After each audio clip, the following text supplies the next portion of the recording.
Hello, everyone. Welcome to TreasHERed, a channel that is meant to inspire, encourage, and empower women around the world. Today, I have a couple here with us that is joining us, my wonderful friends, Kingsley and Caroline. And I've known them for a while, and they're, awesome people. And they're here today to discuss, with us and to give us, their take on how to be a virtuous woman instead of a perfect one. And before we get into it, I just want to invite them to introduce themselves. Welcome, Kingsley, and welcome, Caroline. Oh, thank you very much, Glory. Excited to be here.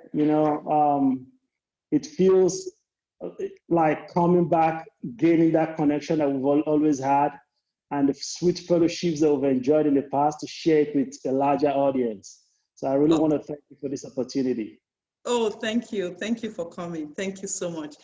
We are indeed, blessed to have you, on board. So today we are talking about how to be a virtuous woman instead of a perfect one. And we just want to, we have been talking about Proverbs 31, and we have looked at verse 10, 11, and 12. And today we are looking at verse 13, 14, and 15, because they pretty much talk about a woman being, hardworking, being ambitious, skillful. And so that's what we want to talk about today. And first, we're going to bring in, Caroline to tell us, what she understands by that. And then we can turn it over, to her husband, Kingsley, so they can give us exactly, their take on it. Go ahead, Caroline. Again, thank you, Glory, for inviting us to talk on this topic. When you called and said, you told me that, I'm going to be speaking on Proverbs 31, 13 through 15, I had told you that, I don't see myself as the woman, right? That is all out there, trying to get everything together. And then I thought about it after I spoke with you, and I said, hey, wait a minute, we all do that, don't we? When we had little kids, and we'll rise up and get up in the middle of the night to take care of our kids, to feed our babies, and do all of that, And so then I looked back and I thought, when my kids started growing up, I have two boys, by the way, and I have a 17-year-old and a 15-year-old. And then I thought when they were like preteen, my older one would love to have breakfast very early. He loves eggs, and he will come wake me up and, Mom, I need my eggs. And I thought, I'm a working mom and I would like to kind of sleep in, right? So I'm like, okay, I got to teach him how to make eggs himself. So at that point, I taught him how to make his own eggs. And today, he's a pretty good cook. And so I look back at that and said, you know what, as what I get from these three verses is a woman that has a strength. And then she uses that strength to benefit her family. And so that you kind of want to look in and say, there's some things that we do very well.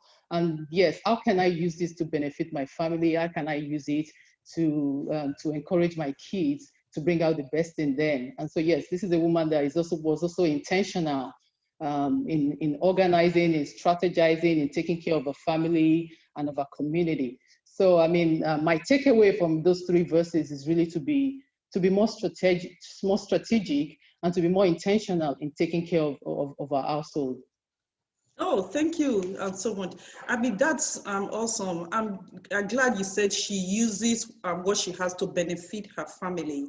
So that is, a key point there. So you're telling us that this woman does not have to be, a perfect woman. So you were working and you were also taking care of your family. So that's, how you can do it. We don't want people to think that, in order for you to be a virtuous woman, you have to leave everything else and maybe only when you're able to cook, that does not apply to, your job. You're a working woman working outside the home.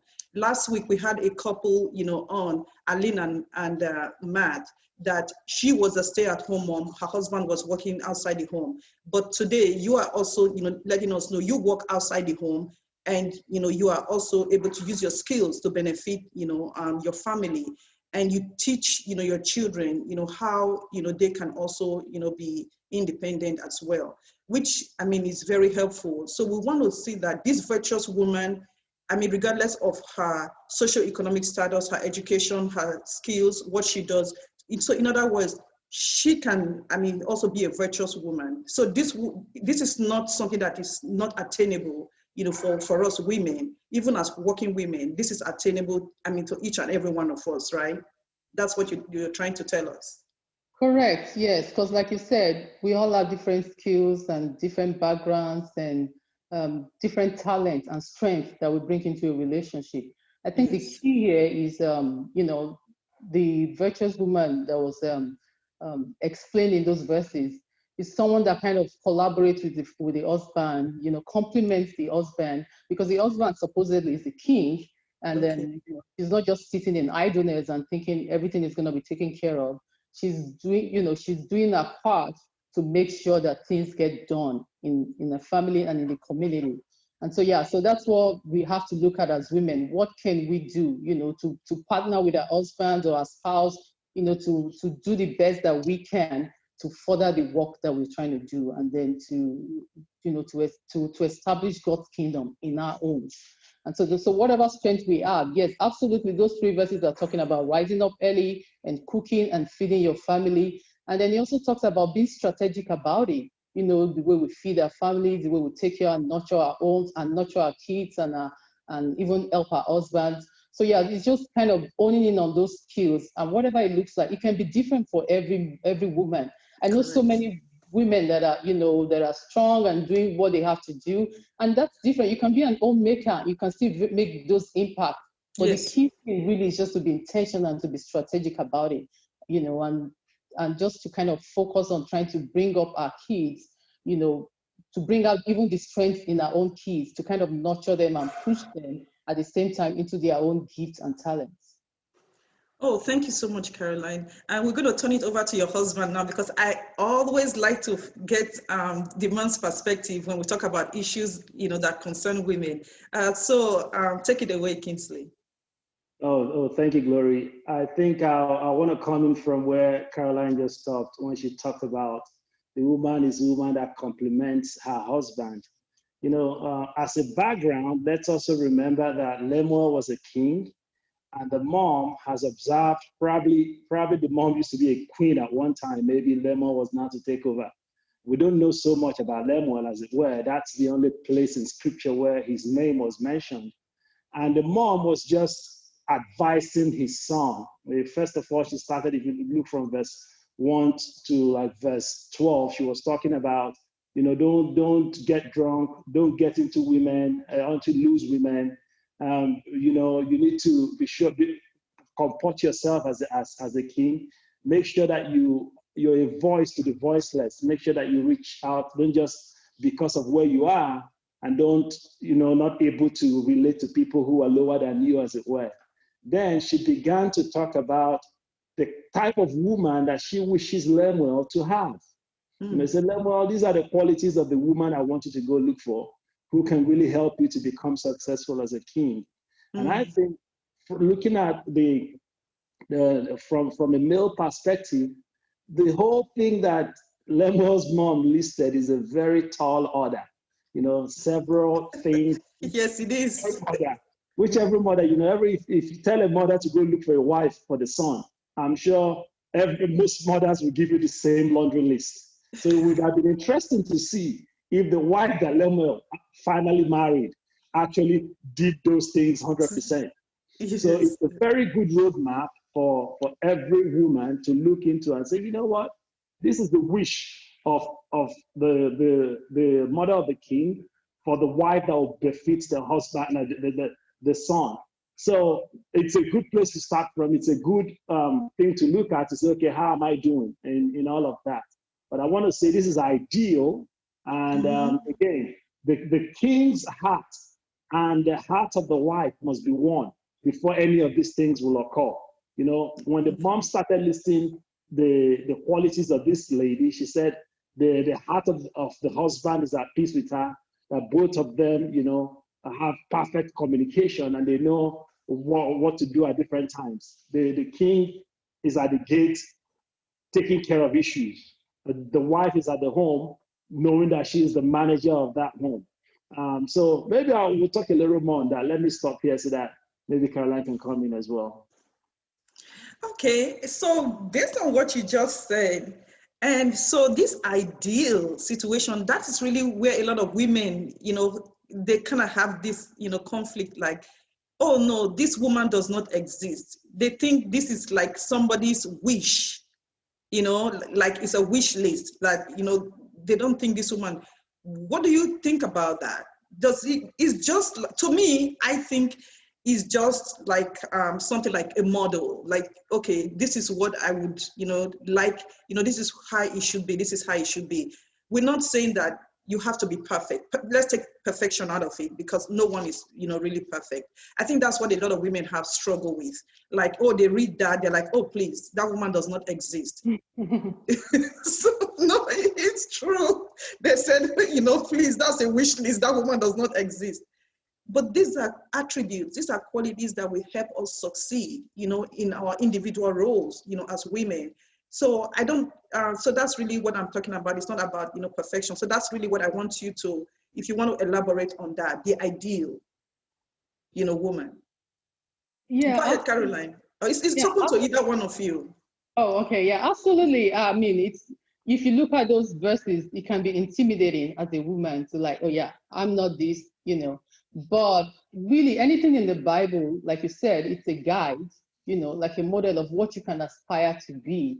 Yeah. And so we always have room for improvement. We yes. can we always have. So that's why we kind of want to look at it, knowing that it's not like you have to check everything on there, like, yeah, check, I do this right, I do this. No, that's not. It's just to look at yourself and see, where can I improve?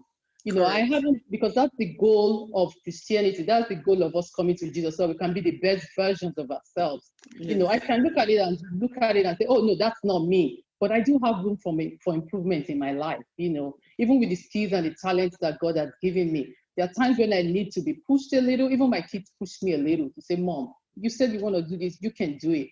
And so, yeah, when we look at that, we can look at it and be encouraged to say, yes, I'm doing the best that I can. Where am I slacking that I need to step up and do more? So, I mean, that's what I think. Okay, and if I also may come in here, I think one of the good ways to approach these verses of scripture is to look at them based on the broad headings, like the verse 12, verse 13, verse 15 that we're looking at, 13, 14, 15 that we're looking at today. In verse 13, it talked about how being able to, get wool and flax, and is able to walk them and get it ready for her family. Then the other, verse 14, talked about how she's like a merchant ship. She goes about, brings all the choice foods, so there's enough in the house. And then verse 15 talked about how she wake up early in the morning, make sure that she gives food to her household and instructions to her maidens. So you find out that the broad topic to look at in verse 13, for instance, whereby she gets flax and wool and start making them. It is that she has foresight. She begins early to plan, because the winter is coming when her family will need to be kept warm. So the wool and the flags that she's knitting will be ready before winter. So what a modern day woman can think about to be, okay, what preparations am I making for the rainy day for my family? Am I in a position whereby, I am maybe, if it could be savings, it could be putting aside money, not using all the money that I have to wear the latest hairdo or the latest fashion. If you look at where she says she travels like a merchant, she's like a merchant ship. What a merchant ship actually does is to go to the different areas, stops at every port. When they stop at the port, the people inside the ship will go out and see if there are some good things to buy in the area. Whatever good thing they see, they buy. They'll go back to the next port, and in the next port. Before they get home, they have all the things and different types of things that they need. But they drive a very hard bargain. They don't just take it at the price that you give to them and say, no, how about if I pay you this and that? So that virtuous woman has to be a woman that is able to look at, to be able to manage resources, to be able to manage the things that her family has. You don't need to have $1 million to be able to do it, even if it is, $100. A prudent woman who is the manager of that house, one can stretch $1. That's what he's saying here. And Yes. stretch $1 to make sure that her family is well taken care of. So rising early in the morning, making sure that her kids are okay, and then instructing the people in the house, again is the Middle Eastern setting in those days where they had maidens. You can't do that today. I mean, Homeland Security and IAS and everybody will come after you. But in that setting, yes, she makes sure that every element in her house is adequately cared for. Oh, thank you so much. That is wonderful. So if we could go on and on, about this. I'm really enjoying this topic. And if I just want to see on a nutshell, what both of you have discussed with us today is, so this virtuous woman, she uses her skill to benefit her family. And then also there's collaboration between both of them. There's unity. And we also talked about that this is an ideal situation. Caroline said we can just say, oh, do I do this? You check it off. Do I do this? You check it off. So you don't really have to, have, all of them and be perfect. It's just something like, improvement, room for improvement. And also I like the part that we talked about unity. You said, Kingsley told us about unity, and then also managing resources, which is such a big deal, for families, especially, for women, it's managing the resources that is available to us. And also, for me, I'm so glad you brought all of this up. And for me, what I, have, here that I have written down for, verse 13, 14, and 15 is this woman is hardworking. She's industrious. She's not lazy. She's ambitious. She aspires to succeed, and she uses her skills, to improve her family, life. And also, she also, goes after opportunities that are available to her. She seizes that opportunity, to improve, her life, and also to improve a situation for her family. That is actually, what I, wrote down, that I wanted to share with our audience. And we would like to maybe invite you back to do a part 2, because I have a lot of questions that we didn't really get to, today. This is such, an awesome topic, and topic that a lot of people would find, value, in. At least we know that we are just like, everybody out there. We are not perfect. And these are just areas that we need to, improve on as individuals, to help our relationship, to help our family lives, to help, us succeed, in our businesses, in our careers, and whatever we do. So, and thank you, so much for coming. And I really do have more questions to ask. If you would, come back, to discuss with our viewers. Because we don't really want to extend the video for such a long time. And thank you for coming. Please don't forget to like, share, and subscribe to our channel. And until we see you next time, we would like to thank Mr. and Mrs. Chibu, and that is Caroline and Kingsley, for joining us today to talk about this topic.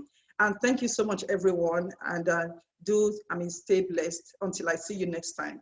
Bye. Thank you. It was really fun to come in here and see everyone. Thank you so much. Thank you for coming. Thank you.